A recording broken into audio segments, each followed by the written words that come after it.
सबसे पहले नमस्ते आप लोगों को। This is Vikram Kumar, your English trainer.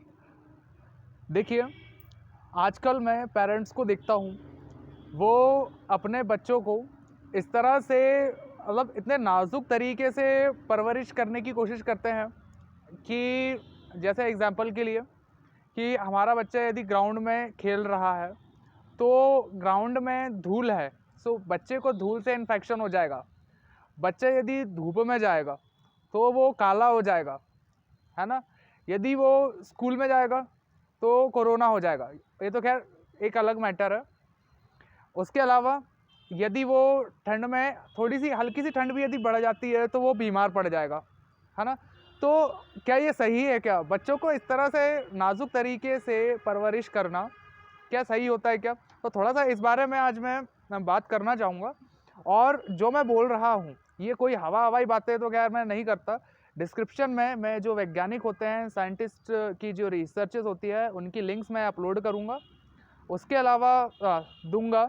उसके अलावा जो पुराने इतिहास में, जो हमारे एंशिएंट कल्चर में जो क्या बोलेंगे, प्राचीन काल से चलता आ रहा है, उसके बारे में भी मैं रिसर्च मतलब जो भी चीज़ें हैं, मैं इन्फॉर्मेशन है या जो भी जानकारी वो लिंक में दे दूँगा, और ताकि आप पढ़ें और जानें कि मैं जो बोल रहा हूँ उसका सबूत, कि यार मैं मन से बात नहीं कर रहा करके, इसलिए मैं डिस्क्रिप्शन में दे दूंगा ये सारी चीज़ें।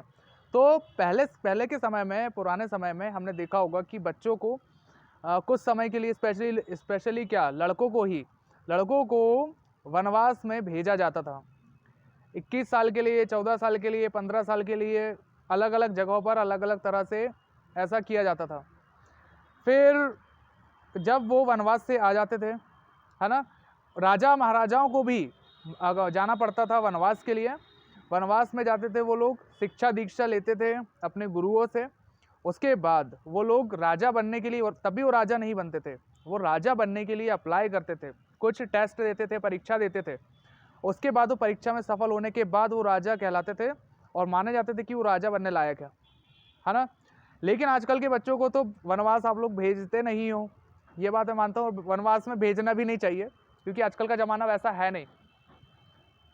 तो वनवास नहीं भेजना चाहिए। एक मिनट में ठीक से बैठ जाता हूँ। हाँ, तो वनवास नहीं भेजना चाहिए, लेकिन इतना ज़्यादा नाजुक भी नहीं बनाना चाहिए जितना कि आप लोग बना देते हो। बच्चा यदि ग्राउंड में खेलेगा नहीं तो उसकी जो मांसपेशियां हैं किस तरह से मजबूत होंगी, उसका जो शारीरिक विकास है वो कैसे होगा, और शारीरिक विकास कैसे होगा वो तो ठीक है, लेकिन पूरे शरीर का विकास यदि नहीं होगा तो उसका दिमाग कैसे विकसित होगा। उसके अलावा ये होता है कि अधिकतर पेरेंट्स क्या करते हैं कि बच्चे की मार्कशीट देखते हैं, बच्चे की मार्कशीट में देखते हैं, यदि उसके मार्क्स उनके पेरेंट्स के अकॉर्डिंग नहीं दिखते हैं तो वो तुरंत जाएंगे कहाँ, स्कूल में भागते हुए टीचर्स के पास, या जो ट्यूशन पढ़ा रहा है व्यक्ति उनके पास चले जाएंगे कि टीचर आपने क्या पढ़ाया, बच्चे के इतने कम मार्क्स है।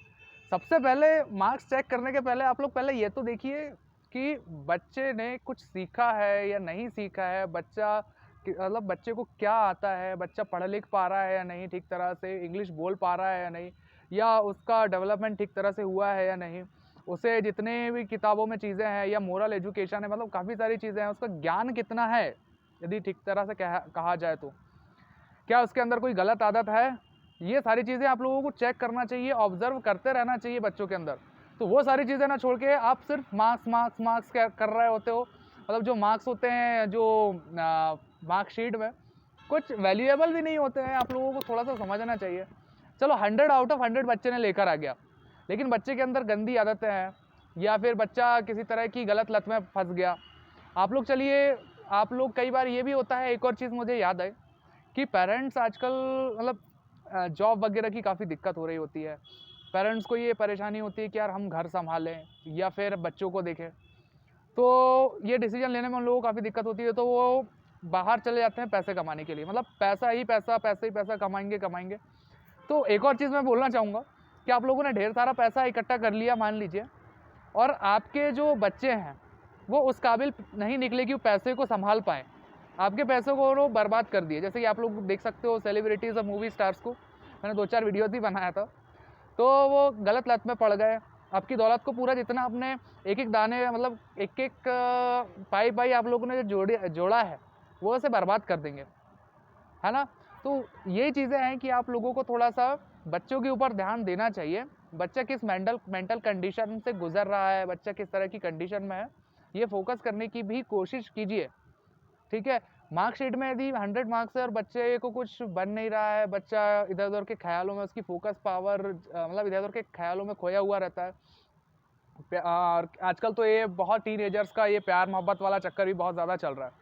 तो वही सारी चीज़ें हैं कि आप थोड़ा सा देखिए, अवेयर रहिए, अपने बच्चों के साथ टाइम स्पेंड करिए और बच्चों को जानने की कोशिश कीजिए कि बच्चों के मन में, बच्चों के दिमाग में, और आपके जो भाई बहन हैं, जो टीनेजर्स हैं, थोड़े बड़े हो रहे हैं, कॉलेज में अभी अभी जाने वाले हैं, उनके एग्ज़ाम खत्म होंगे, तो उन्हें थोड़ा सा देखने की कोशिश कीजिए कि क्या कर रहे हैं, और उन्हें सिखाइए। एक और चीज़ कि उन्हें सामने देखकर सिखाइए कि यार ये चीज़ें गलत है, ये चीज़ें सही है, ठीक है। तो वो चीज़ें घूमकर आप ही के काम आएगी। और जो ट्यूटर्स होते हैं, जो ट्यूशन पढ़ाने वाले लोग होते हैं, तो मैं उनसे भी रिक्वेस्ट करना चाहूँगा कि आप ज़्यादा पैसा ना करें। पैसा आप लोग कर रहे होते हो, ये सारी चीज़ें पैसे मत करिए, इतना सारा पैसा, क्योंकि आपके भी आगे जाकर बच्चे होंगे। आप जिस तरह से दूसरे के बच्चों को पढ़ाओगे, तो सामने वाला व्यक्ति दूसरा ट्यूटर होगा, वो आपके बच्चों को भी उसी तरह पढ़ाएगा। कर्मा रिटर्न्स, जो आप कर्म करोगे वही कर्म आप लोगों के पास रिटर्न आ रहा होता है ना। तो वही चीज़ें आप थोड़ा सा फोकस करिए और मेरी बात पे गौर करिए, तो हम सभी के लिए अच्छा होगा मेरे ख्याल से, ठीक है।